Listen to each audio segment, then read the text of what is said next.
dagskráinni miðar áfram. Við erum ekki að lenda í neinum umferðartöfum. Við erum hérna á Hilton Nordica á Suðurlandsbraut og dagskráin sömuleiðis í beinu streymi á vfb.is og mbl.is. En það ekkert alveg tilviljun að við erum hérna við Suðurlandsbraut. Hérna verður fyrsti áfangi borgarlínunnar og fyrstu 3 kílómetrarnir og það var risið upp nokkur álitamál í kringum það sem við fáum að heyra meira hér. En það auðvitað mikilvægt að vel takist til því að þetta, eftir þessa 3 kílómetra þá taka við 77 kílómetrar og við erum þetta auðvitað í borgarlandslagi þannig að það alltaf viðkvæmt mál. En við ætlum líka að fara yfir þær framkvæmdir sem eru í gangi, hver staðan á framkvæmdum og á stoppvegum og fá yfirliti við það og forgangsröðun. Og við erum með pallborð með hugmyndaríku fólki, Bryndís Friðriksdóttir sem með svæðisstjóri höfuðborgarsvæðis hjá Vegagerðinni og samgönguverkfræðingur, gjörðu svo vel, Þórarinn Hjaltarsson, að gera klappa. Þórarinn Hjaltarsson, samgönguverkfræðingur sem hefur nú komið að þróun umferðarmála á höfuðborgarsvæðinu í örugglega hálfa öld. Ég held að hann var á fundinum þar sem að Sundabraut bar fyrst á góma í lok 8. áratugarins. Svo erum við með Árna Mathiesen sem var stjórnarformaður Betri samgangna og fyrrverandi ráðherra. Gjörðu svo vel. Og Gunnar Jónsson, HRL í Mörkinni sem fulltrúi fyrirtækja hér við Suðurlandsbraut. Gjörðu svo vel.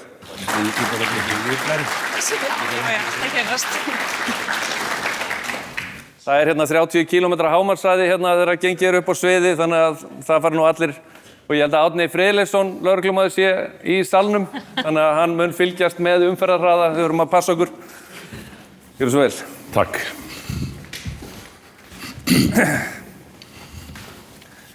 Ég ætlaði nú eiginlega að byrja á því að fá þig, Bryndís, til þess að fara aðeins yfir hver staðan í framkvæmdum á höfuðborgarsvæðinu. Já. Og þú ert með glæru, sé ég. Já, þetta eru þau stofnvegaverkefni sem tilheyra samgöngusáttmála höfuðborgarsvæðisins. Og kannski í stuttu máli verkefni sem eru þarna númer 1, 2 og 3 sem Vesturlandsvegurinn í Mosfellsbæ, Reykjanesbrautin frá Kaldárselsvegi að Krýsuvíkurvegi og Suðurlandsvegurinn, þeim lokið, þannig að það hefur ýmislegt gerst.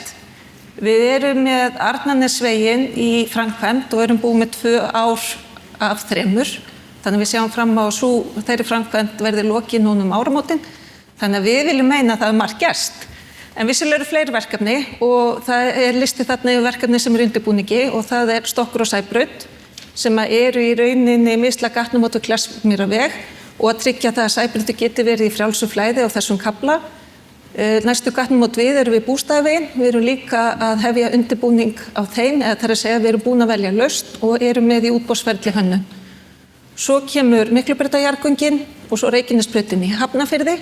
þar sem við erum með 3 gatnamót til skoðunar. Þar eru miklar tafir í dag og brýnt að koma því verkefni hratt og örugglega í framkvæmd. Og svo síðasta verkefni Stokkur í Garðabæ, sem eiginlega misla gatnamót við Vífilsstaðaveg og Stokkur á þeim kafla. Og ég sé að þú ert hérna með aðra glæru sem sýnir okkur hérna stoppvegi. Já, og þarna eru framkvæmdarárin sem eru sett fram í uppfærum samgöngusáttmála og þetta bara verkáætlun sem við erum að vinna eftir í dag. Já. Viltu fara nánar út í? Ég lét þessa hérna fylgja með. Mér finnst þetta áhugavert. Þarna sjáum við stoppvegaverkefnin gul og borgarlínu áfangarnir sem bláa og þetta dregur bara skýrt fram að þessi verkefni tengjast. Þannig að mikið af stoppvegaverkefnum eru líka verkefni þar sem að borgarlínan kemur með og það er að búa til rými og pláss fyrir alla samgöngumáta. Takk fyrir það og við erum hérna líka með Árna Mathiesen með okkur sem að þú varst stjórnarformaður til 2024 í betri samgöngum Konráð fór yfir það hérna áðan hvernig mikilvægi þess að fjárfesta í samgöngu innviðum. Geturðu frætt okkur svona aðeins það og kannski af hverju þetta hefur dregið svona á langinn þessar framkvæmdir? Já, þakka fyrir Pétur. Það náttúrulega velkist ekki nokkuð maður hérna inni í vafa það að umbætur í samgöngumálum á höfuðborgarsvæðinu eru bráðnauðsynlegar og hafa raunverulega verið það lengi og má kannski segja að það grátlega sem búið að koma fram hérna í morgun er hvað tafir hafa orðið miklar á því að þessar umbætur næðu fram að ganga. Og ég held að sáttmálinn hafi verið afar góð hugmynd og góð ákvörðun. Það er að segja það að ríkið og sveitarfélögin tækju sig saman í einum sáttmála, það sem væri meðal annars forgangsröðun og fjármögnun á því sem að þarf að gera. Og það að vera með í sömu áætluninni og sama sáttmálunum, bæði almenningssamgöngur og stofnvegaframkvæmdir ásamt virkum ferðamátum, held ég skipti gríðarlega miklu máli og reynslan af því sem að við þegar höfum á því að vinna svona kom meðal annars fram í endurskoðuninni þar sem var bætt verulega í virka samgöngumáta. Og ég held að það sé alveg ljóst að þetta verkefni er þjóðhagslega mjög hagkvæmt, hvort sem að það er reiknað út með Sundabraut eða ekki. Og ég þarf nú að fá að fara aðeins yfir þetta með Konráð, vinni mínum, hvernig hann fær sína tölur með við þessar tölur sem að eru reknaðar út eftir alþjóðlegum stöðlum og það svo sem segir ekki að Konráð geti ekki haft rétt fyrir sér en hann þarf að útskýra það fyrir mér. En það sem hefur valdið náttúrulega vandkvæðum og leitt til þessara tafa eru nokkur atriði. Og eitt er það að í mínu starfi þá sem formaður Betri samganga að þá var ég mjög var við það að aðilar að samkomulaginu voru margir hverjir líka að reyna að ná fram öðrum markmiðum heldur en þeim að bæta samgöngur á höfuðborgarsvæðinu eins og lagt var upp með í sáttmálanum.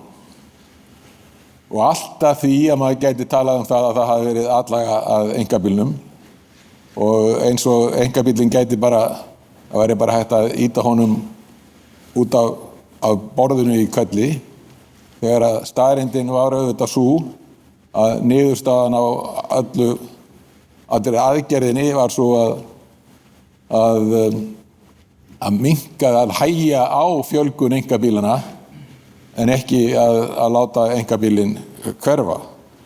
Og þetta kom meðal annars fram og kemur meðal annars fram í því að það sífellt verið að fækka bílastæðum og það verið á ýmsan hátt að hægja á umferðinni með breytingum og svo kannski það stærsta að fækka akreinum.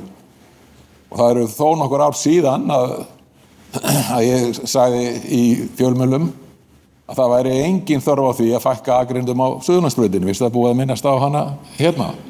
Það er nóg pláss á Suðurlandsbrautinni fyrir borgarlínuna þó að sama tala akreina verði þar áfram.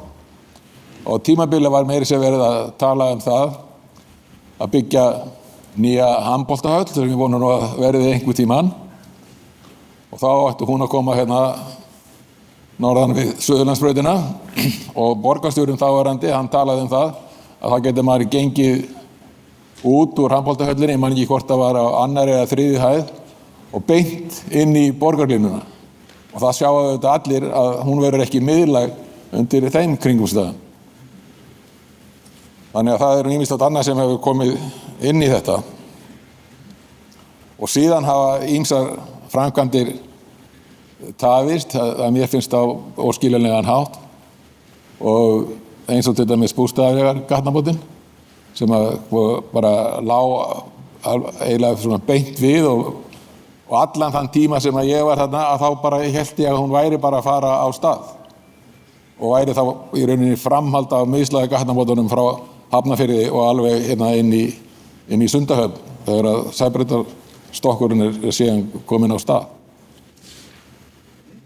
Og svo til þess að nefna kannski það stærsta í þessu að það eru hversu ónákvæmar kostnaðaráætlanirnar voru sem voru lagðar til grundvallar.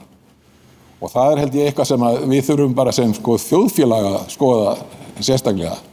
Hvernig hægt að leggja af stað í svona stóra framkvæmd með svo ónákvæmar áætlanir. Ég ætla ekki að vera að kenna neinum því að ég held að það sé ekkert gagnlegt en við þurfum að líta bara í okkar eigin barm öll og sjá hvort að við getum ekki virkilega gert betur í þessum efnum.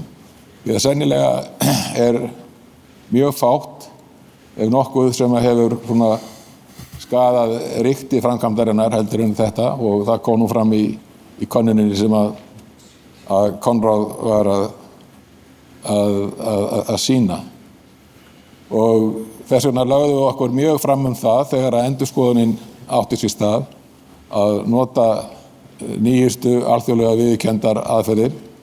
Þannig að ég vona að þær tölur sem við erum núna að vinna með að þær munu reynast okkur betur þegar við leggjum til grundvallar. Takk fyrir þetta, Árni.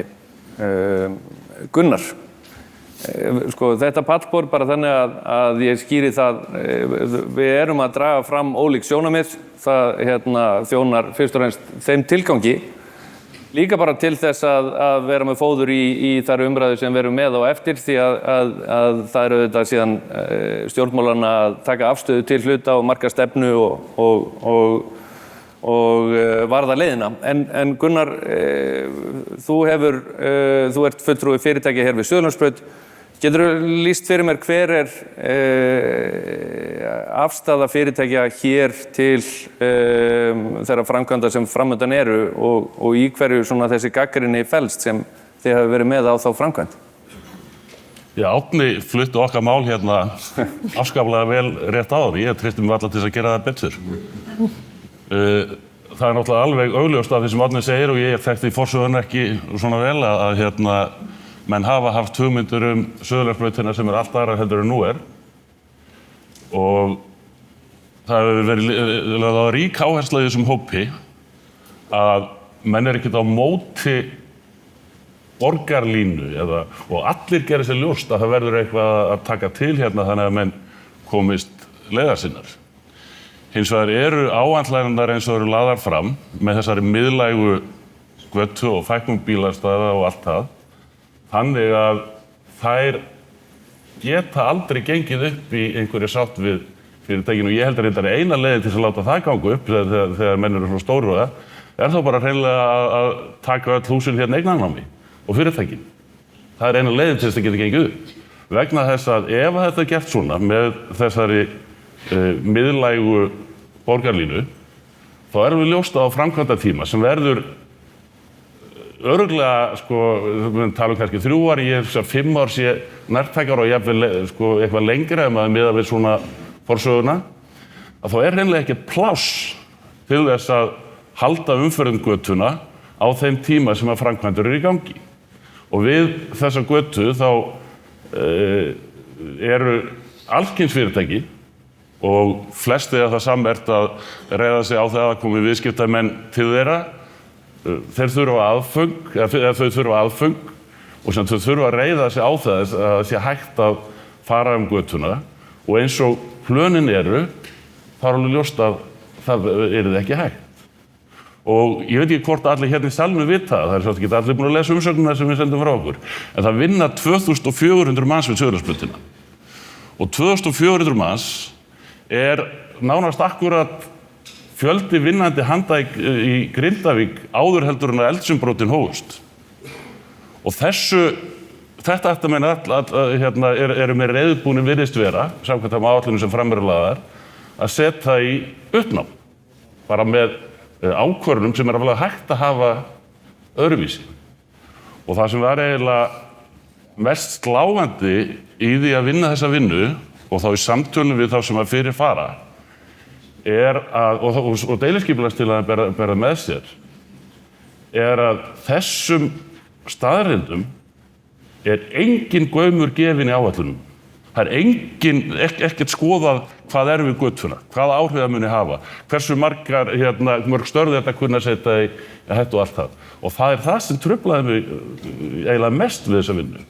Og ég spurði líka einhvern tímann á fundi hvort menn hefði eitthvað leitt hugan að því, hvort það kynna stofnast einhverju bótaskyldu, hvort það einhver viðbótarkostnaður af því að þurfa að bæta þeim sem hér væri við götuna kostnað sem þeir afhlyttu. Og svarið var bara nei. Og það var eiginlega nei með svona svipsið á þenni að menn skildi ekkert alveg hvað við að fara eða þau hefði ekkert leitt hugan að þessu. Og það finnst mér alveg afskaplega alvarlegt. Þannig að þú kallar eftir meira samtali? Já, auðvitað kallaði eftir meira samtali. Ég held eiginlega að það sé hverju manni ljóst ef hann skoðar þetta að plönin eins og þau bara gangi ekki upp.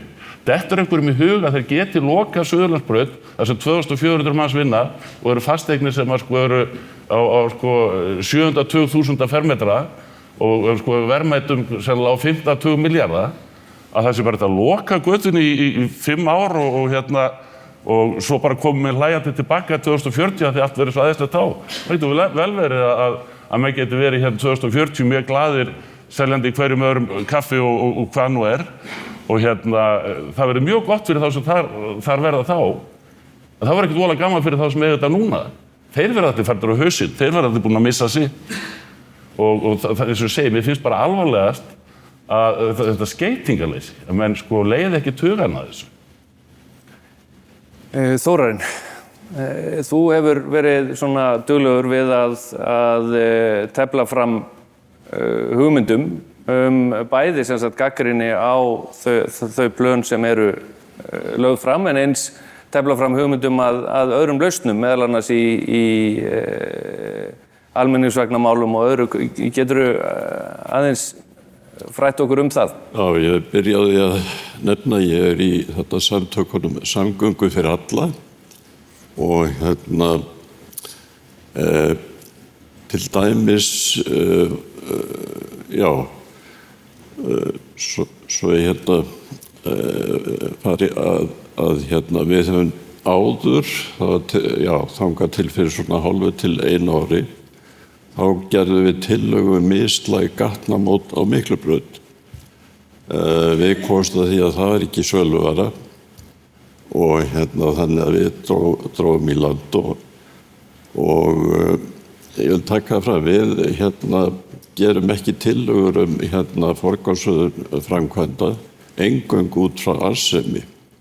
Þannig að ég man ekki, ég held sé hálft 1 ár síðan, þá tókum við inn Miklubrautagöngin og sögðum að þó að þau hafi ekki mikla arðsemi, þá ættu þau samt að koma. Við getum ekki selt til og það bráðnauðsynlegt að auka afkastagetuna þarna í austur-vestur áttina, einmitt út af Suðurlandsbraut. Því við erum að fókusera sérstaklega á hana.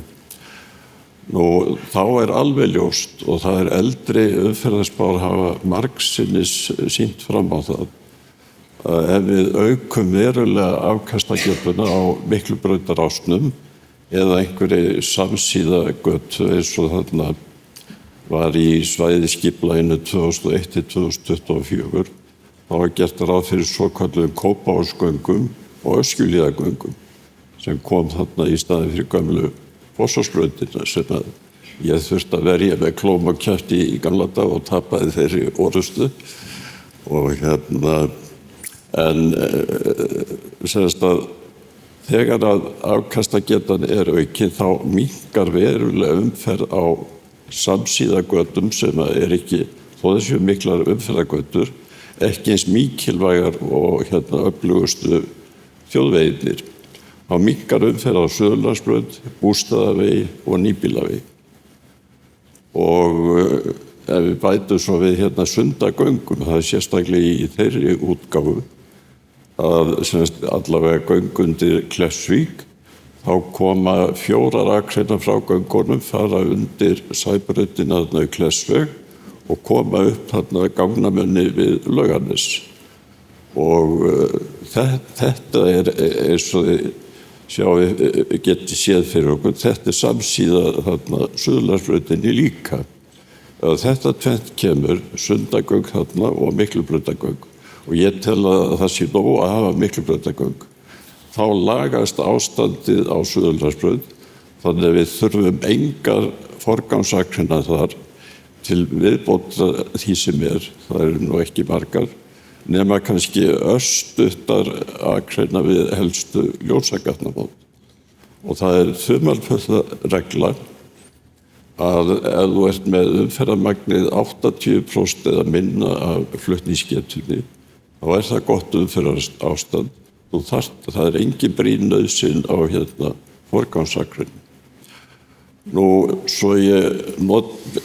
ég búinn að afgreiða Suðurlandsbrautinni í bili, en ef við komum svo að þarna því sem að við hjá Samgöngum fyrir alla höfum kallað léttu borgarlínuna, þá það á ensku BRT Light.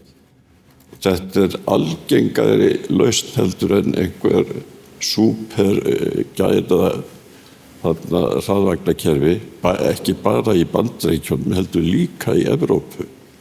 Þú þarft að fara í þróunarlönd eins og Brasilíu og Kína eða eitthvað svoleiðis til að finna superútgáfur sem eru jafnvel 4 akreinar þarna með BRT. Og svona útgáfa, við höfum áætlað þarna hjá SFA, Samgöngur fyrir alla, það kosti á bilinu 30 til 40 milljarða á verðlagi mars 2024 eins og samgöngusáttmálinn. Það segja 100 milljörðum ódýrara heldur en borgarlínum.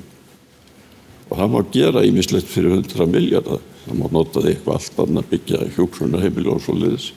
Það má líka fara í vegabætur.